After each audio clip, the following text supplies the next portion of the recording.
it's tough to see a path through, man. It's just tough. Yeah, we were talking that, Mark. Yeah, it's definitely going to be tough, especially with the Bills, doing their thing. And then the Patriots, Drake May decided to be good this year. It wasn't even time for you to be good this year. You're supposed to have 2 more years of trash. How do you give your children the values you have without the traumas that instill that value in you? Mm-hmm. And I don't know how, but that's the challenge. Comes a point in time where you recognize that it's not set up for you to win. And is that a point in time where you say, you know what, it's time for me to exit? And I went to Kansas City. Yeah, and they started running them sweeps and them swings and them counters and playing outside the tackles. And now you can actually be what plays to your strengths.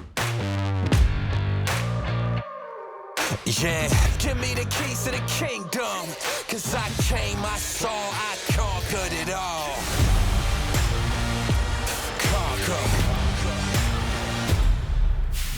All right, everybody, we're welcoming in a very special guest to the show right now. Priest, I know you're just as excited as I am. This guy, I am. You can catch him on CNN right now. He hosts this show called Have I Got News for You? You might have seen him on The Daily Show when he was a correspondent there. Maybe you saw him do his comedy stuff on tour. He's always touring constantly. Just dropped a new book, and it's right there behind me, The Man of Many Fathers.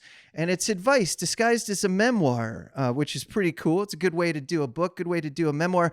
And you might even know this guy from the campus of Florida A&M if he sold you an overpriced slice of pizza. If you bought a $5 slice off this guy in the 90s, man, our guest owes you some money. Hey, whatever the market bears is a fair price, first of all. But you're disrespecting the prices. It's a dorm on a Monday night at 10 o'clock at night. I got Pizza Hut. You ain't got Pizza Hut. It's $5 a slice. That's fair. That's fair. And that's... Pay it or don't. Go order that bullshit. Go order some of that bullshit from Hungry Howie's or Gumby's. Google Gumby's Pizza, listeners, and take a picture of that and put that up against a Pizza Hut meat lovers deep dish. 10 o'clock at night. Okay. That's right. On, well, man. If you don't already recognize his face and or his voice, this is Roy Wood Jr., everybody. Roy, welcome to the show, man. Thanks for joining us here on the home stretch. How you doing, Mark? You forgot to give the main credit that they know me from, which is the MLB Network Cubs Mets rain delay. That's where you and I was sitting out in the rain at Citi Field. we gotta drop that picture in. We'll drop it in. That was a good time, man. Priest, me and his brother, 2 miserable Cubs fans, and it's a pleasure to meet you, even though you never really, did what you're supposed to do with the Dolphins. I need you to come to Miami, but it's all that right. was my tease up. I was going to ask you, a Dolphin. How did you become a Dolphin fan, and how did you like those colors? You got to talk to me about that. The regional coverage. Like, people forget, like, when you I'm from Birmingham, Alabama. When you're from a state that has no team, you can choose whoever's closest, which in our case was the Falcons. They were trash in the 80s. This is pre-Deion. So even with Deion, they was wobbly. So, like, the idea of rooting for whatever you want to root for, that's cool. But you only got 2 games in the South in the 80s and the early 90s. You got an early AFC game, and you got a regional NFC game at 4 o'clock. 4 o'clock game was always the Cowboys. We got at 12 o'clock, you either got the Dolphins or the Steelers. Those were the 2 Midwest/Southern teams that were decent at that time. Okay. The Oilers were okay. The Bucks were not good. The Saints were not good. The Falcons were NFC. You get the Cowboys over the Falcons. So I just grew up watching Dan Marino and Mark Clayton and Mark Duper. And then Bobby Humphrey, who's a Birmingham and Alabama OG, he ran the ball for a little while for the Dolphins. And so that was enough for me to be like, all right, that's who I like. I like the Dolphins. Gotcha. Now, that's what got you there. But are you still there with the Dolphins, with the new regime, the new players, who's been quarterback? Who's been concussed more, Tua or you watching the Dolphins? How many concussions have you sustained? Man, see, you're not going to disrespect my quarterback like that. It's hard, man. It's hard. It's hard. But like being a Dolphins fan, it's like somebody that eat at Arby's. Y'all ain't really checking for us. You don't think we real. we're just a person. I like Arby's. Really? Oh, okay. And like nobody has an opinion one way or the other about the Miami Dolphins. I do think it's been a tough year. I think they got to put together a string of wins. Like at this point, everybody just playing for their job. If we being 100 about it, because if they were serious about keeping McDaniel, there would have already been changes to the coordinators and the staff and all of that stuff. And right now, I think at the time that we're recording this, the Dolphins are like 1-7. The Bills they're like 5 games out of the top of the division. It's tough to see a path through, man. It's just tough. Yeah, we were talking that, Mark. Yeah, it's definitely going to be tough, especially with the Bills, doing their thing. And then the Patriots, Drake May decided to be good this year. It wasn't even time for you to be good this year. You're supposed to have 2 more years of trash and then be good. It's always a competitive division, and I think the Dolphins have always had high expectations. I do think the Tyreek Hill injury took a lot of wind out of our sails as well, which is why I'm very interested to see how the Giants respond after Scatterboo's injury, the bad foot injury that he had, because I feel like that can play a role in the locker room. But there was already some stuff going on beforehand. But, if the Cubs could pull it out in 2016, then I'm going to stay true to my Miami Dolphins, man. I'm too far in. That's good to hear. Those injuries have taken a toll on all the teams. I mean, there have been some major injuries, and it's been to the star players, believe it or not. Yeah. It really has. Yeah, it's been a love-hate relationship with the Dolphins, but mostly hate. But I ain't going nowhere. We had the one year. It's a damn shame when you got to reminisce about Chad Pennington. Them the good old days. With respect to Chad Pennington. What? Roy, the Jets are doing the same thing. You two are both reminiscing about Chad Pennington. It's like, man, remember when we had Chad Pennington and we run trick plays with the running back called the Wildcat, and it only worked for a year because teams, once they had tape on it, they knew how to stop it. Very quickly they will stop it. All we need you to run it is once or twice, and then there's tape on it. So that's how it goes. I love how there's always like these tricky, stupid plays in college, and the announcers are always like, "What an amazing double reverse trick!" It's like, yeah, because you ran it on a bunch of accountants. That dude's not going to be in the league. You ran a trick play on somebody majoring in biology. Good for you. Roy, you rough on us. You rough on the players. I see he's got an opinion on these guys. I'm rough on the announcers for praising these trick plays in college, acting like that would work in the pros, and acting like it was it an amazing play or was the defense stupid, Priest? Well, no comment. Yeah, fair question. Okay, yeah, I guess you wouldn't. No comment on that. Well, Priest was slicing and dicing, so whether the defense was good or bad, it didn't matter because Priest was taking it to the house. Yeah, we had something for him. Because you could drop a shoulder and truck a bitch.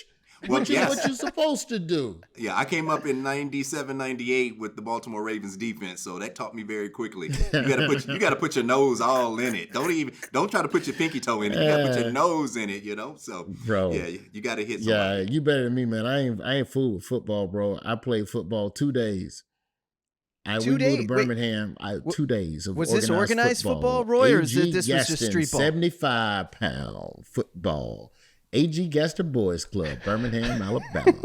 And I came up playing, like football is one of those sports where I feel like you got to get into it by 2nd or 3rd grade just to learn. You learn the sport, and then the aggression comes in as the testosterone and puberty starts to hit, right? But once you're like 5th grade, like I was about 5th grade, and I go, yeah, I want to play football. Everybody else play football. And I lined up across from a boy, Priest, and this is just drills. We're not even doing no real scrimmaging or nothing. And he goes, yeah, I'm gonna bite your fingers off. Talking to you. He's doing the Ray Lewis. I'm tight end. Yeah, I'm lined up tight end, and he just, yeah, I can't wait. I go, time out, ref. He talking about biting and shit. There's something wrong with this guy. Yeah, I know it. I'm from baseball. Baseball is very much a shut your ass up type of sport. Ain't a lot of talking in baseball. It's a lot of pointing and gesticulating across the field. But football is right here, and they in your face. I said, man, watch out, man. I ain't here. I can't do that, man. 2 practice, Yeah. 2 I can't do days. that, man. Trying to get into him mentally, trying to get into his mind. Also, football was that sport where you encountered the kids in the hood who hit puberty first. That's right. Like whatever kid was puberty first, it was football. They make them play football. We had one boy in Little League baseball. His name was Terry Ivy. This boy, he had a full goatee like a damn mechanic. 6th grade. And Terry, if you're watching this, you know it's the truth. So grown, bro. I saw Terry Ivy. We had another dude named Michael Jordan, just both grown. I saw them throw runners out at first base from center field. Mm. Oh, wow. Just grown. Slinging that ball. Just grown, man. So I say all that to say nothing but respect to you for enduring that as a child and then going, yes, more please. I know that's right. Oh, when Priest. you get when you get somebody that you line up with and they've got the whole mustache, beard going on, and you're 6th, 7th, 8th grade. Look, it's like time out. Hold on, what's going on here? We checking IDs. We are gonna check IDs on this kid. Yeah. It was a good situation, man. But no, always been a big sports fan. I grew up baseball, football. I'm a casual Charlotte Hornets fan. Mm-hmm. You know, I call myself with the Hornets. I call myself supporting black business when Bob Johnson bought the Bobcats, and then they flipped back to the Hornets with Michael Jordan or whatever. But, you know, if you ask me to name the starting line, I watched the NBA just for the soap opera of it all. But, you know, I never really, not since Dale Curry have I been able to name Del Curry, a starting 5 for the Hornets. Now, did you dress up like Grandmama for Halloween at all, Roy? Did you don the Grandmama, Larry Johnson? No, it was a lot of cats doing that though. A lot of cats had them Reebok pumps too. And That's it's right. funny how when Larry Johnson was on Family Matters, when him and Urkel both put on the dress. Oh my God, I forgot about that. Yeah, that somehow made it like if you I ain't dressed like no woman. I'm Larry Johnson. And they were like, oh, okay. All right. Gotcha. Yeah, I don't have no societal issues with that at all. Roy, do you remember, and Priest, maybe you do too, from the Grandmama commercials? So someone walked up to a door and they knocked on the door and they slid open the little hole and said, what's the password? Do you remember the password, Roy? No, I don't remember that commercial. Neither do I. Don't fake the funk on the nasty dunk. That was the password for Grandmama. Don't fake the funk on the nasty Reebok. dunk. Breaking news from Bet365. New customers, Priest, $5. You just bet that and you can get $200 in bonus bets. Win or lose. So sign up, place a bet for $5 and get $200 in bonus bets. Win or lose. Bonus bets can be used on the spread, player props, futures, and so much more. Whatever the moment, it's never ordinary at Bet365.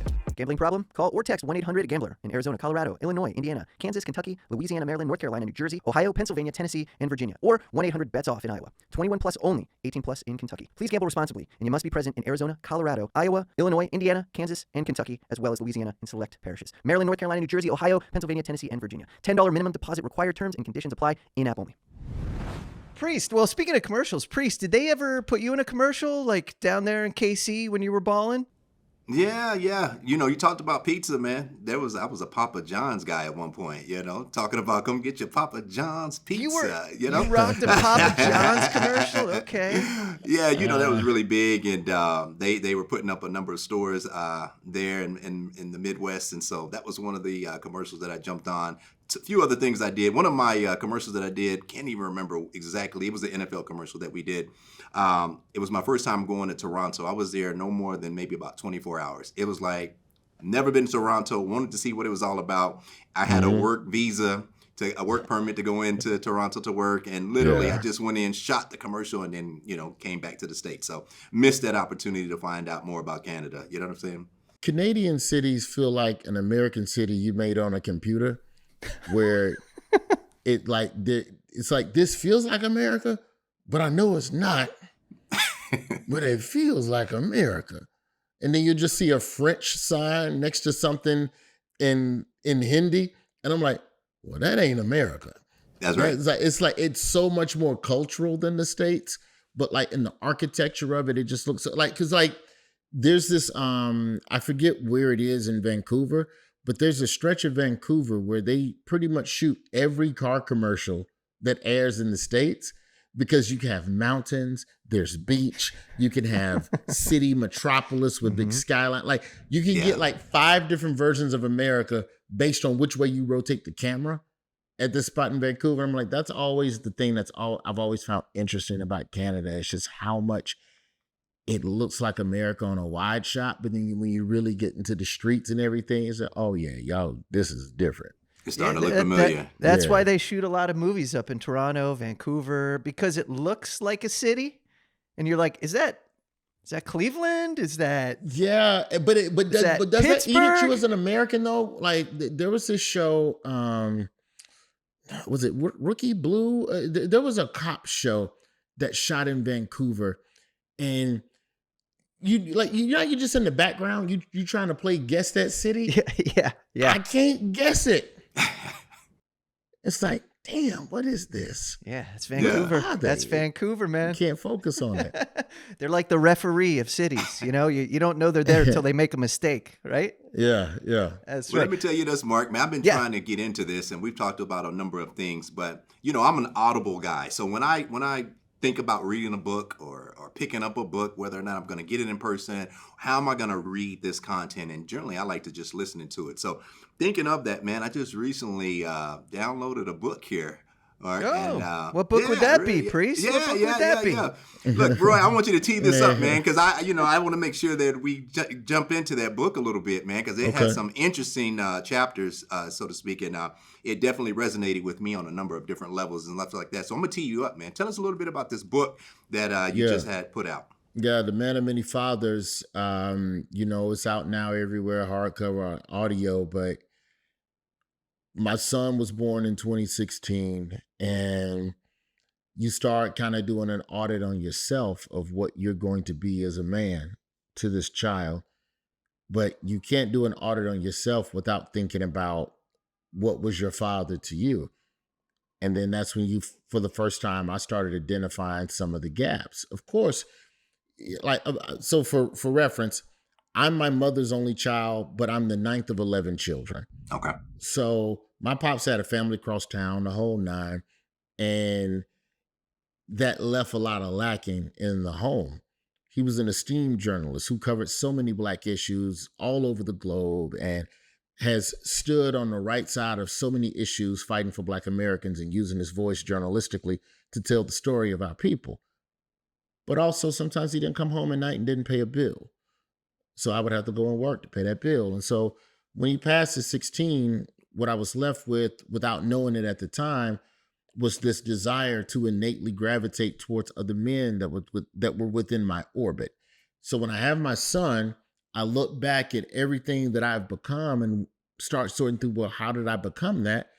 And so many of those stories were not connected to my father. So I wanted to start putting down why I have these value systems. And the more I wrote for my son, the more it felt like a book. And so that was the jumping off point. And I think the thing that I didn't realize I was going to discover on the way was how important it would be for me to forgive and let go of whatever I did not get from my pops. Mm-hmm. Yeah, and that's absolutely. hard.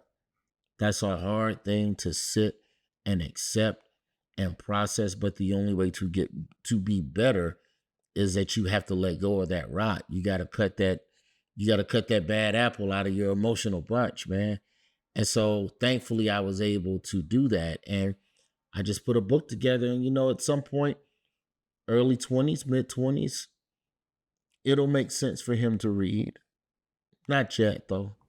Yeah. Roy, one thing that really stood out to me, and you're kind of talking about it right now, you talked about how you were able to get to that point was it took time. You had to take some stillness, be still for a second, and then you were able to figure things out. Elaborate a little bit more on that line, because I remember reading that and listening to that on the book. You have to sit for a while and just acknowledge who you are. In order to be better for your children, you have to acknowledge your good parts, but to identify the good parts of yourself, you have to identify the bad. And you have to do the same with your parents as well. And so for me, it was very much as it was about writing, it was also taking a break every now and then, just going, oh, damn, is that why I'm like that? So then it's this weird journey. Like, I feel like we're the generation now where if you're blessed enough and wise enough, you can identify what you should be doing better about yourself. I don't want to say what's wrong with you, but man, I wish I wasn't so independent. It's okay to need people. That's something I struggle with immensely. Now, how do I struggle with that while also building something and an interaction and a construct for my son where he knows it's okay to ask for help? It's okay to do things together. You don't have to go through this world alone. When I'm still coping with that, how do you educate when you're still healing? And I don't think I necessarily have the answer for that. I don't think the book answers it, but I think the first thing we can do is be self-aware that by doing an audit on the people and the incidents in our lives that gave us our value systems. And that's essentially what the book is about. Yeah, you talked about doing the audit, doing a self-check. I think it's also holding that mirror up and looking at yourself and identifying some of those vices, that those are the strongest things that can kind of detour you from, being the person that you want to be a lot of times. So I definitely enjoyed the book. And there was some interesting points too. There was this thing that you talked about, raking the yard. There was a lady that pulled up and actually gave you an opportunity. There are some great funny parts of this book, man. And it gets deep, but it's also, it's definitely some game in there as well, man. It's crazy. You started working at an early age too. Roy, before you answer that question, because Priest isn't going to have the gall to ask you this, all right? But Okay. Priest, whenever he walks in the room, the first thing he does is check the baseboards. So I'm going to ask you right now, in the room you're sitting right now, are those baseboards clean? Oh, you damn right they clean. I just had the floors done 3 weeks ago. There we go. Things sparkling with a fresh coat. And they be scuffed up because my son be throwing stuff at them and they're bashing cars up against. I go, hey, man, go get the primer. Fresh coat, big dog. There we go. Fresh coat. There we go. All right, now back to the leaves. Back to the leaves. So for me, working at an early age, we talk about that as some sort of badge of honor, especially as men, right? We go, I was a hustler. I've been grinding. When I was 12, I was moving boulders at the boulder factory. Okay. But also, I was working because I didn't want my mom to feel like she had to worry about me or borrow money from anybody else to pay for a shoe or some school clothes. Or God forbid, I need an extra couple of dollars on the field trip so I can go to McDonald's instead of a sack lunch. So a lot of that work came from Pops not necessarily doing everything that he could have done to make your child comfortable. So you operate with a sense of, oh, I never know when I'm going to need it, so I need to always got it, so I don't need it. So I better go get it because ain't nobody going to give it to me, so I better go get it. I've been living like that since I was 12. I want my son living like that, but you also want him to have an appreciation for a hard day's work. So where's the middle line? Because I've done every job you can name. When I was on the road, I was working 30 hours a week in high school. Once I realized that if you kill it on a standardized test, your GPA doesn't really matter when it comes to going to college. Like, I knew I was never going to get a scholarship because I had C's, so y'all not going to give me no money. But what do I need to do to go to college? Okay, kill it on the ACT, you say? All right, well, I just study for that and just tread water with all this other stuff, and I'm going to go back to Subway, and I'm going to pick up another shift. So I got an owner. He don't care about child labor laws. So I'm going to just work. I got into college and started doing stand-up in my 20s. Now I'm working day labor jobs while I'm on the road because I want to make sure I'm maximizing every opportunity to create and have money and reinvest it in my career and all of that. I mean, man, you look back on that and you go, I was grinding, but that was because I didn't want to be a burden on my mom. And maybe you look back at that and you go, damn, I wonder if I missed some of my childhood because I was somewhere making sandwiches at 2:00 in the morning on a Friday night when I should have been at the football game, or I should have been at the little roller skating rink trying to flirt with girls, So it's I look at that as something that I'm very proud of, oddly. Like, yeah, I made it happen. I saw a hurdle and I've always figured out a way to make it happen. You give me enough time, bro, I'll figure out a way to solve the problem. But maybe the whole point of childhood was that you weren't supposed to be trying to solve those problems. Those were grown man problems. You should have been somewhere playing. And maybe the lesson comes later in life on building that work ethic and instilling that sense of value in your child. And it's hard because, because parenting, you don't know whether or not you did it right for 20 years. You don't know till your kid about 17, 18, whether or not you got a real asshole on your hand. Like, I should have made you go do day labor. Yeah. You wouldn't have been like this. Yeah. But that's I think one of the big conflictions with a lot of what I discovered about myself in this book. It's like, oh damn, man, that thing I thought was cool to do, I ain't even have no business doing, and that's on my pops. Mm-hmm. Yeah. Yeah, I think it definitely is a trade-off, and I can speak to that in terms of, deciding to play football. It came to a point at one point in my life where I knew at some point, the games were over with. I had to grow up very quickly.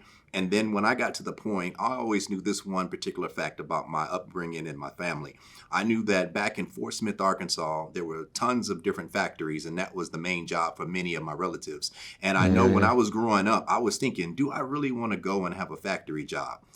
I don't want to do that, so this football thing has got to work out, right? So I put all my eggs into that one basket.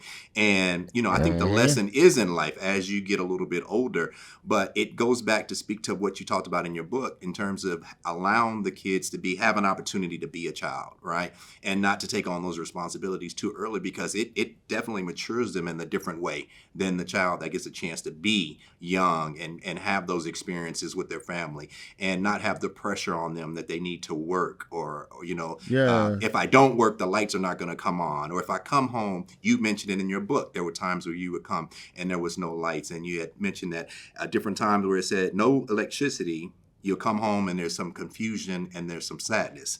Then you talked about, but if you come to a dark home, it got to a point where it's like business as usual. Like, I'm used to this, right? And, that's something that we can talk about kids not having to experience. So you spoke to that. But you shouldn't have to be used to that. That's right. You shouldn't have to come home to dark house and then go, oh, all right, candle protocol in place, get the ever-ready flashlights, so set those up, and we're ready to roll. That's right. Sorry.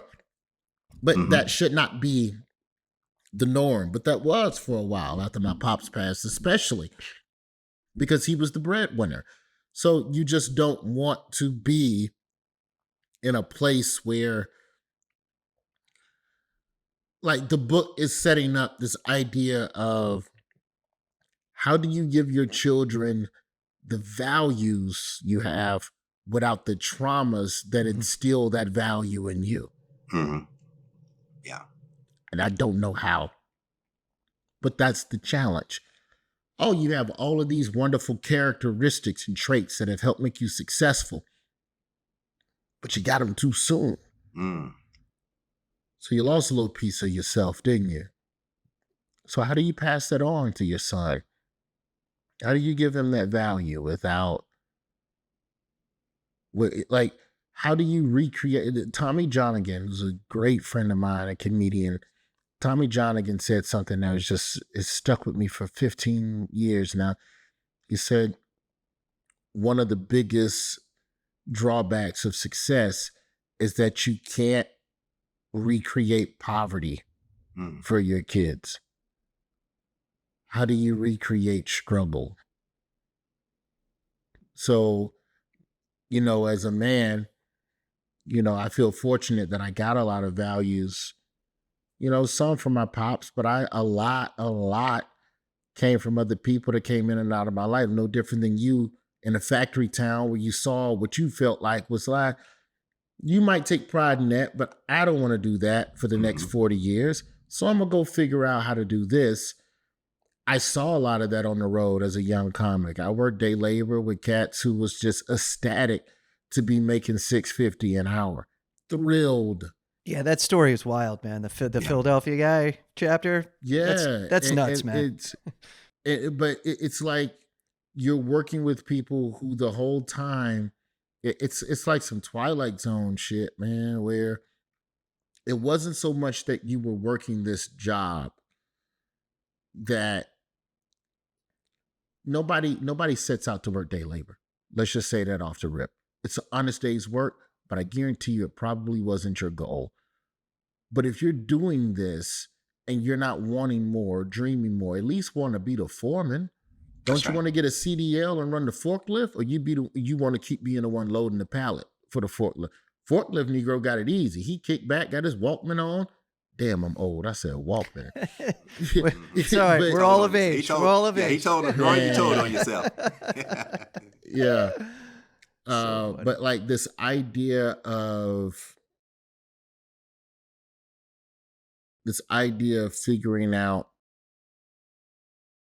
where you can create these opportunities for your kids to get the values without tripping them up somehow. That's hard.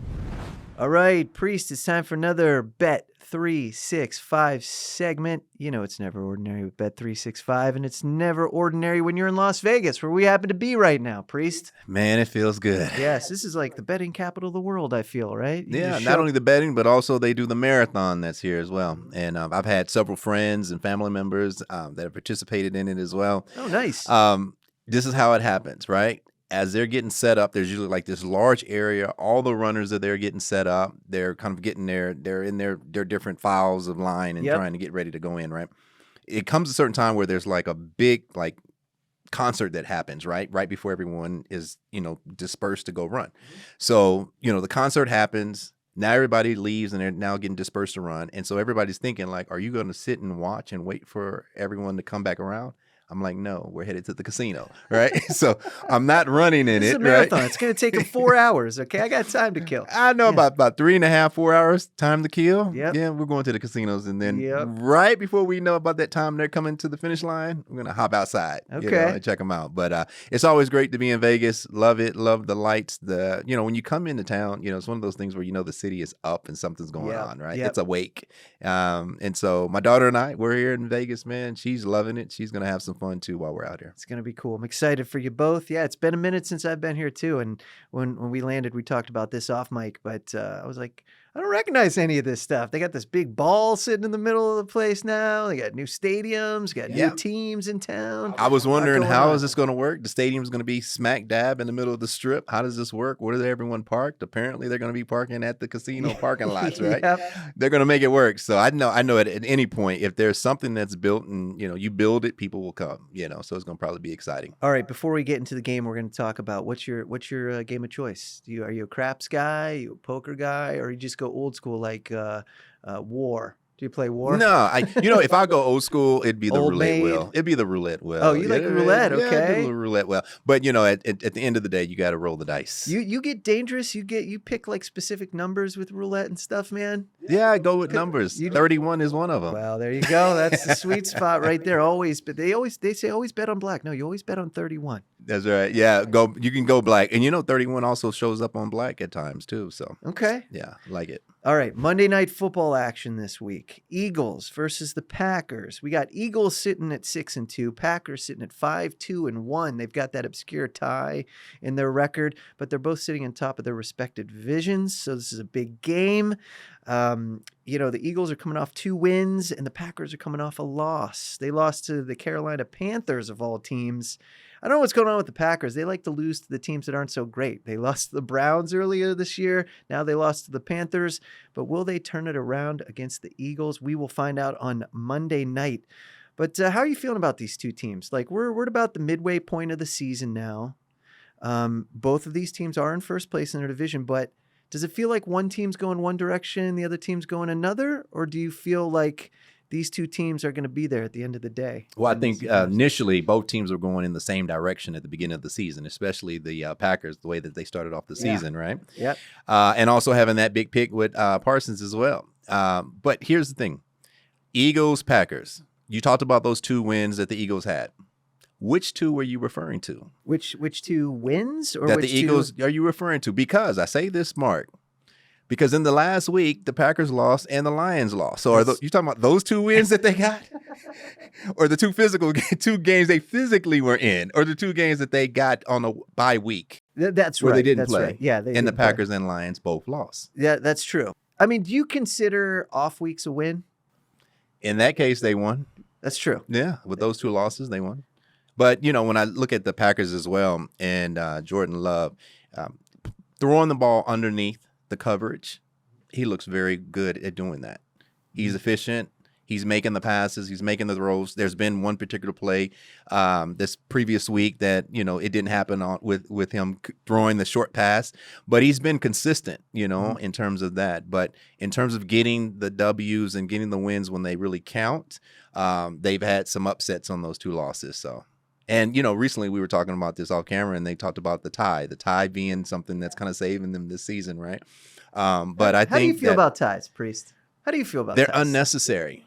You think they should just keep playing until somebody wins? You just play until somebody wins because, that tie just puts you in a peculiar situation. But in this particular way that is helping the Packers, it helps them with that tie. So yeah, we'll see how it affects at the very end of the season. I feel like that tie is going to be very, very important when it comes to the end of the year.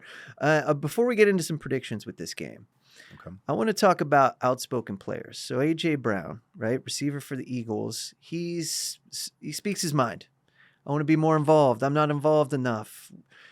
Squeaky. Does the squeaky wheel always get the grease? That could play in a player's favor. It could not. They could get traded, right? They can get ousted. Have you been in a locker room where you've had an outspoken player, whether you were in Baltimore or KC, or you could feel the vibes on one player? They're just like, I don't know if I want to be here. What's that like? And how does it affect the locker room? Well, I think it definitely helps that particular person as far as getting, that agenda that they're trying to get past, that narrative that they're trying to set as far as, let me speak my mind. Let me get what I'm thinking out there out front so everybody knows where I'm at. But as a team, it can be a detriment. It can hurt the team. It kind of singles you out as one single player. And it's like, as a team, this is the direction that we're going. And it doesn't always feel that, if you're not getting those receptions, you're not getting those passes, the balls aren't going your way, right? Just because of the defense might be targeting, or they may be focusing more on one particular player than others. You'll see that happen. But between the team and between a single player, it's the team that counts. So right. The guy that's speaking out, he has to do it. He has to pick his poison, right? There's a time where you need to speak up, and there's a time where you need to fall back and then, be a part of the team. But, there's players that's just kind of like, it's in them, you know what I mean? They can't but have to be able to speak out about something that, whether it's going right or going wrong, they're going to speak on it. But it's 2 things that I think about the Eagles and the Packers. Okay. What's top of mind for you? I know this is going to be a big game. Right. And it means a lot. And the thing is that in the month of November, especially December, you have to win. But in November, that's when the defense is really, really starting to play some great football. Right. The thing about this is that the Eagles has the bye week. So they're going to be a team that's coming off some wins and then feeling a lot more confident about themselves, in terms of injuries. AJ, you'd spoken about him coming off of some of the things that he had some little mild injuries as well. So it gives him an opportunity. You know what? When you're down and you got a little bit of an injury, you might as well take that time to start speaking out, right? You got to make yourself known, right? Because sometimes you can't do it on the field, especially if you're kind of recovering from an injury. But it gives them time. It gives both teams an opportunity to be able to come back into this week's game and to be dominant. We'll see what happens. But I think that the Jordan Love and throwing the balls underneath, I think he's very consistent on that. He's just got to be able to hit that deep ball. All right. I feel like you're giving us a little bit of a tease here when it comes to Priest's Beast of the Week. We're going to focus on the quarterbacks. But let's do some general predictions here real quick. All right. Who's going to win this game? Just who's going to win this game outright? Well, who you got? So Eagles on the road here. So they got to go to Green Bay. It's tough to play in Green Bay. I think everybody knows that. But I think that the Eagles coming off of a break, coming off a bye week, they have the advantage. I believe they're going to be more rested. Also, there's a number of acquired players that they're bringing in, which makes a big difference. And they've got Jalen Phillips. He's going to be on the edge. He's a disruptor. And the quick releases that he almost forces the quarterbacks to be able to release that ball as quickly as they can because he's going to apply that pressure. So there's a running back also that the Eagles picked up as well with Tank. So, I think that they're positioning themselves to be able to come out of this bye week to where we've reloaded. We've got some additional backup. We've got some guys that come from teams that they're not having success in, like the Jets in Miami, right? Bringing in players from those two teams, and it's just like you're adding this layer of guys that, wouldn't you be happy if you were coming from a team that wasn't being very successful and you automatically get planted, right, in Philadelphia to play? It's like you're in the last row of the plane and all of a sudden you get upgraded to first class. You're in first class, right? So it's like, let's go. It's like a different player. They're playing different, and that's a different excitement. So I think in terms of Philly, they've got this excitement coming off of the fact of number of players that they've been able to acquire. So I think that makes a big difference. Okay, and look, when you play Green Bay in Green Bay, you want to do this when the tundra is yet frozen, not yet frozen. Yeah, absolutely. Right? So now, it's November; it's not frozen yet. I played in Green Bay. I think it was one time actually. One time, okay. Oh, it was nice. It was sunny outside. There was no Did you get the snow. September game? Yeah, it was early. It was early. And I already knew it was going to be a lot of groundwork, and we're going to be running the ball and trying to control the clock, a number of those things. And in that particular game, I think I had like 9 carries in a row just to kind of seal it at the very end. Like we had to get first down after first down to make sure that we didn't allow Green Bay back on the field. So I'm familiar with playing in Green Bay on a nice warm day. I could not give you any advice about when it's cold and the field is ice. I couldn't give you any help on that. Yeah, gotcha. Well, look, they don't have to worry about it. It's not snowing there yet. But who knows? Between now and Monday, who knows? All right, so who you got in this game? Who you got? I'm going Eagles. Okay, you're going Eagles. They're with rested. the W. They're rested. They've got some wins. Okay, on the road. Right. I think the Packers as well. They've been a little bit inconsistent. Right. Although, like I said, the passing game has been consistent on underneath throws. They're working the tight end, man. They're working the tight end this year. Love it. Love to see it. Someone also lost the tight end as well, and so that makes a big difference as well. So when you have some of your players that, have been producing on the field and an ACL tear comes, and I don't know what it is between ACL tears, MCL sprains. All the CLs, yeah, they're all getting. You're seeing it this season, and I don't know if the players are going to be able to bounce back from that as quickly, in that particular position. But it definitely hurts your team when you have one of your guys that's a tight end that's producing on the field, and then comes up with a big injury like that. All right, final score. What are you feeling? You always get me with these final scores. Yeah. We got to throw it out there. What do you think the final score is? I mean, you think this is you were alluding to it earlier. This is when the defense is really in full swing here. So I feel like you tend to lead towards lower scoring games. You think that's going to be the case here? Yeah, I can't go with the lower score. Okay, you think it's going to be a shootout? On the Eagle side, it is. Okay. Yeah, I think so. I think 28 points, Eagles and Packers. 14. I'm feeling 17. I'm feeling 28-17. 28-17. Yeah, you're feeling 28-14. Okay. All right, let's get to the Beast of the Week. We're going to focus on the quarterbacks here. These QBs, Jordan Love versus Jalen Hurts.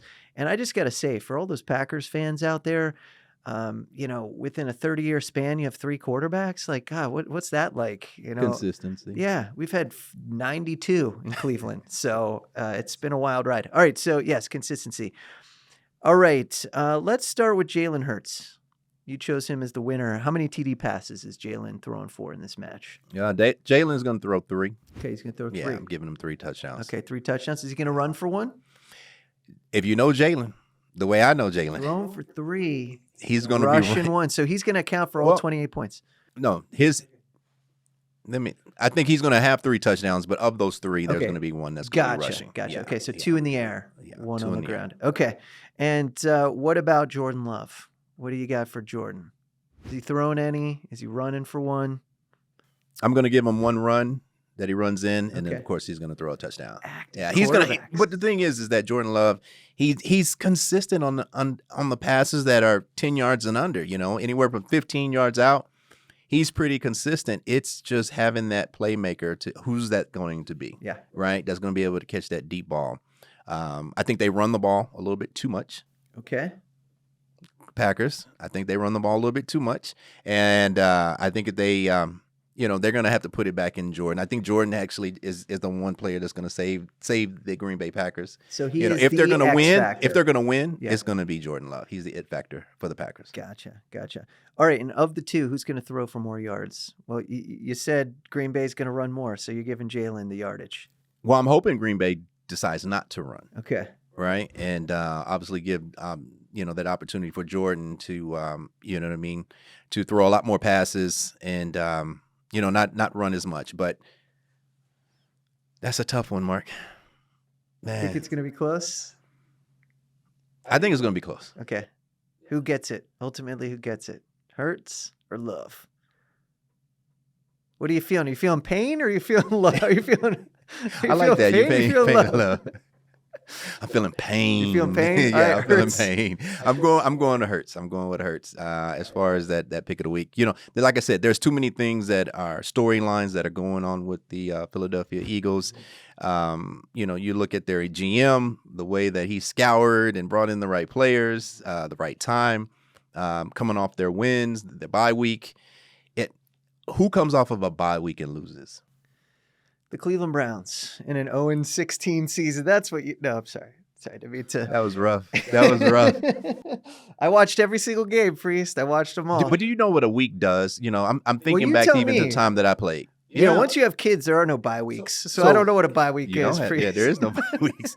But here's the thing: if you have a bye week, Yeah. and you're a player like AJ, Yeah, right? Yeah. And let's say that you have other players that are coming off of an injury, and it gives them that almost 2 weeks where the game that they played prior to that, plus this whole new week that they have to resting themselves. And then you go into the actual week that they're going to be playing, like this week. Mm-hmm. What happens? It gives them close to 14 days of rest, that they can get out of that. And then they're going to minimize their practice time. Obviously, they're going to spend more time in the weight room. They're going to spend more times in the rehab, sessions. And so it's just going to just mentally, that space that they're kind of coming out of they're all gears to be able to set to win. The practices are going to be minimized. They're going to have a great time talking with their coaches. No one's upset during the bye week. Also, remember the coaches. That's true. Right? You're right. The coaches are, by the time that whether you've lost or won coming off of that week prior, everyone just has a different feel going around that locker room, and the coaches probably feel a little bit better. They're more optimistic about what's about to happen. And, I think that everybody takes a chance to get a chance to see their families. So I think everybody is refueled for the Eagles, and I think that's the piece that allows them to be able to have that W, Okay. when you think about the matchup. All right, bigger picture. Last team standing. Of these two, who do you think has the better shot to be lifting the trophy in Santa Clara at the end of the year? Better shot? Super Bowl 60. God, we're at 60 already. If it's today, Yeah. right? Because they do that every week. Like, if it was a day, who would be? Power rankings, who you got? If it was today, Eagles. If it was today. But come the Super Bowl, it's not going to be the Eagles. I'm telling you. They're not going to the show. But if it was today, they might.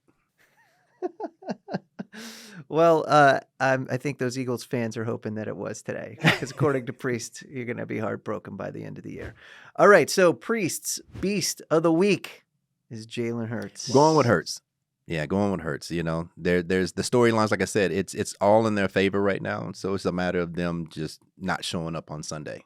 Because I think behind the scenes, everything that they've needed to do to get to this point, they've done. I mean, you can look at the record and you can see that they've been performing. And I wouldn't just say Eagles, Packers as well. It's just like which Packer team is going to show up the first 2 weeks of the season? Right. Is that the Packer team that we're going to see this week?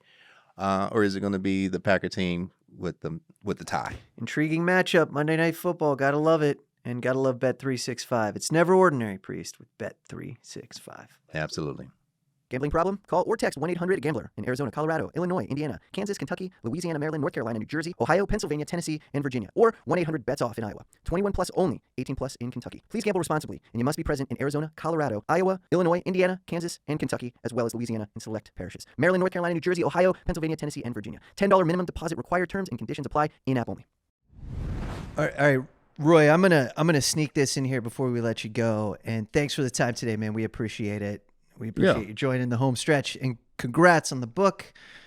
Hope you have huge success with this thing. There's just too many takeaways, but one that really hit me like a ton of bricks, because I've dealt with this from time to time in my life, is when you have to make a decision where on the outside looking in, people are like, you're crazy, but on the inside looking out, you know, things might get stale, or a cool job that maybe you have becomes day labor because you're not challenging yourself anymore, stuff like that. And the reason I bring this up is because, Priest, if you remember on a previous episode, you know, these football players now, they're making 40, 50. A lineman just signed a $110 million guaranteed contract.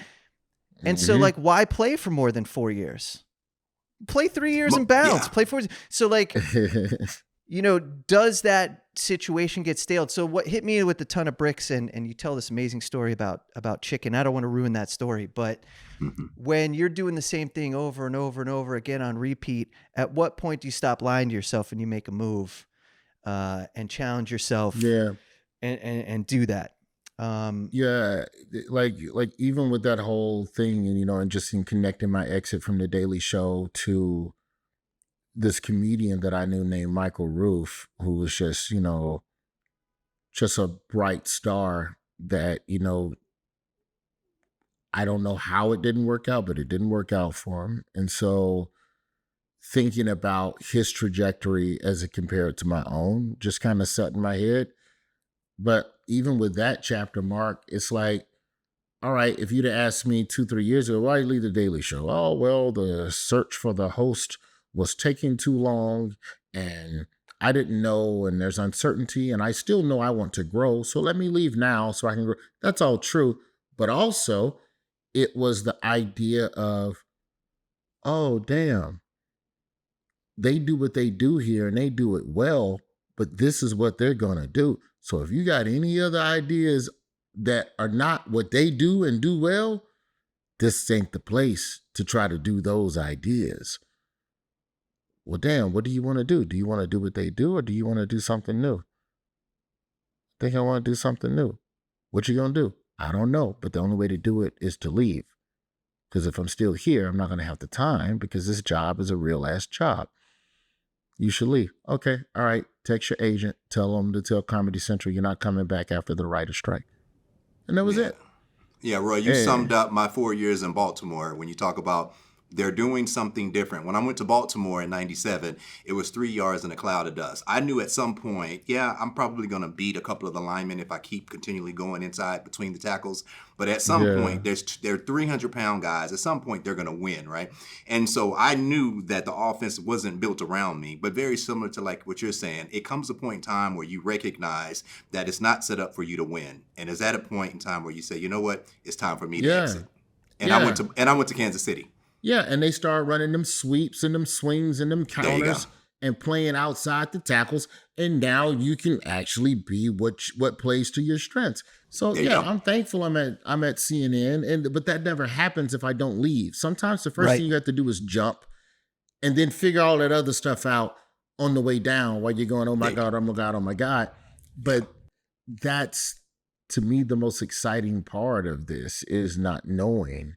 There's still something exciting to trying and building. And for me, that was important. Well, Roy, thank you so much for the time. As you know, we're all fathers here, right? And so I took so much away from this book, you know, like how to tell my kid when they get old enough to read and hear about some of the stuff I went through as well. Some stuff that's as crazy as what happened in your book, but that's for another day. But look, it's hard to teach while you're fixing your own stuff. And ultimately, that's the huge takeaway from the book for me. It's like, how do you teach when you're still learning, right? That's a big challenge as a parent. But look, man, congrats on all the success you've had. I had great respect for you before this book ever came out, but now that I know more about the stuff I didn't know, I got even more respect for you, Roy. And I'm looking forward to our next hang in a rain delay somewhere in some city, watching the Cubbies probably get blown out. But they're good now. They're good these days, Roy. Yeah, Life's been good to us. We still got hurt. Upton got hurt in September. That cost us being able to catch Milwaukee and get a better seeding. Yeah. The pitching will be back. We'll be straight next year. It's fine. Absolutely. All right, Roy, one more time. Tee us up on the name of your book and any last words. The book is The Man of Many Fathers, RoyWoodJr.book.com. If you want to figure out where to get it, you can get signed copies still at Barnes & Noble and Books A Million too, man. So thank y'all so much. You got it. Absolutely. Any last words? Come on. He's not going anywhere. Roy, don't go anywhere just yet, man. You got another 40 years plus. Come on. I hope so. All right. And I'm not going to. And I buried the lead, by the way, Priest. I buried the lead. We're talking to the Hustle Award winner in high school, first baseman right here, Roy. That's right. Mike Vandiver Hustle Award. You got them right. 1995, bitch. Talk your stuff, Roy. Indeed. All right, Roy. Get out of here. Get out of here. Indeed. Peace.